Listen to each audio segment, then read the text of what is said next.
One fine evening a young princess put on her bonnet and clogs and went out to take a walk by herself in the wood, and when she came to a cool spring of water that rose in the midst of it, she sat herself down to rest a while. Now she had a golden ball in her hand, which was her favourite plaything, and she was always tossing it up into the air and catching it again as it fell.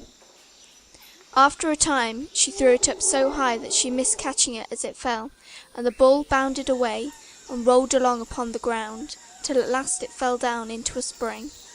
The princess looked into the spring after her ball, but it was very deep, so deep that she could not see the bottom of it. Then she began to bewail her loss, and said, "Alas! If only I could get my ball again, I would give all my fine clothes and jewels and everything that I have in the world." While she was speaking, a frog put its head out of the water and said, "Princess, why do you weep so bitterly?" "Alas!" said she, "what can you do for me, you nasty frog? My golden ball has fallen into the spring." The frog said, "I want not your pearls and your jewels and fine clothes, but if you will love me and let me live with you and eat from your golden plate and sleep upon your bed, I will bring you your ball again." "What nonsense," thought the princess, "this silly little frog is talking. He can never even get out of the spring to visit me, though he may be able to get my ball back for me, and therefore I will tell him he shall have what he asks." So she said to the frog, "Well, if you will bring me my ball, I will do all you ask." Then the frog put his head down and dived deep under the water, and after a little while he came up again with the ball in his mouth and threw it on the edge of the spring. As soon as the young princess saw her ball, she ran to pick it up, and she was so overjoyed to have it in her hand again that she never thought of the frog, but ran home with it as fast as she could. The frog called after her, "Stay, princess, and take me with you as you said," but she did not stop to hear a word. The next day, just as the princess had sat down to dinner, she heard a strange noise, tap, tap, plash, plash, as if something was coming up the marble staircase, and soon afterwards there was a gentle knock at the door, and a little voice cried out and said, "Open the door, my princess dear, open the door to thy true love here, and mind the words that thou and I said, by the fountain cool in the greenwood shade." Then the princess ran to the door and opened it, and there she saw the frog, whom she had quite forgotten. At this sight she was sadly frightened, and shutting the door as fast as she could, came back to her seat. The king, her father, seeing that something had frightened her, asked her what was the matter. "There is this frog," said she, "at the door, that lifted my ball for me out of the spring this morning. I told him that he should live with me here, thinking he could never get out of the spring, but there he is at the door, and he wants to come in."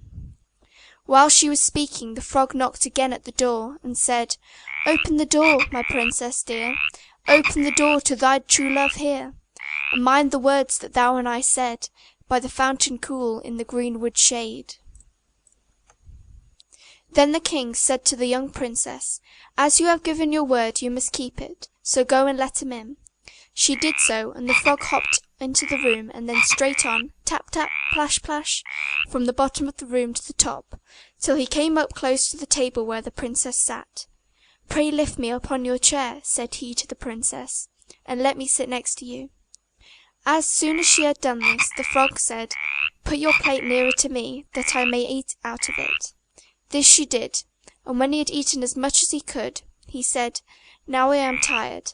Carry me upstairs and put me into your bed."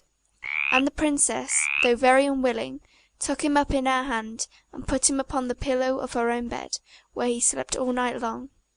As soon as it was light he jumped up, hopped downstairs, and went out of the house. "Now then," thought the princess, "at last he is gone, and I shall be troubled with him no more." But she was mistaken, for when night came again she heard the same tapping at the door, and the frog came once more and said, "Open the door, my princess dear, open the door to thy true love here, and mind the words that thou and I said, by the fountain cool in the greenwood shade." And when the princess opened the door, the frog came in and slept upon her pillow as before, till the morning broke, and the third night he did the same. But when the princess awoke on the following morning, she was astonished to see, instead of a frog, a handsome prince, gazing on her with the most beautiful eyes she had ever seen, and standing at the head of her bed. He told her that he had been enchanted by a spiteful fairy, whom had changed him into a frog, and that he had been fated so to abide till some princess should take him out of the spring, and let him eat from her plate, and sleep upon her bed for 3 nights. "You," said the prince, "have broken this cruel charm, and now I have nothing to wish for but that you shall go with me into my father's kingdom, where I will marry you, and love you as long as you live." The young princess, you may be sure, was not long in saying yes to all this, and as they spoke a gay coach drove up with 8 beautiful horses, decked with plumes of feathers and a golden harness, and behind the coach rode the prince's servant, faithful Heinrich, who had bewailed the misfortunes of his dear master during this enchantment so long and so bitterly that his heart had well nigh burst.